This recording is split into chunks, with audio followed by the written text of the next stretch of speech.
มาธิยามิอิมานิทัสสะสิกขาปทานิสัมมาทิยามิสมณเณรทุกรูปนั่งคุกเข่าประนมมือขึ้นพร้อมๆกันประนมมือขึ้นเอาตั้งใจกราบหนึ่งครั้งนะกราบหนึ่งครั้งพร้อมๆกันเอากราบเสร็จแล้วยืนขึ้น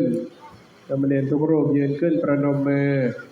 ตั้งใจว่าตามหลวงพ่อนะว่าดังๆนะวันทามิพันเตสัพพังอปราทังธรรมทาเมพันเตมายากตังปุญญังสามินาอนุโมทิตัพพัง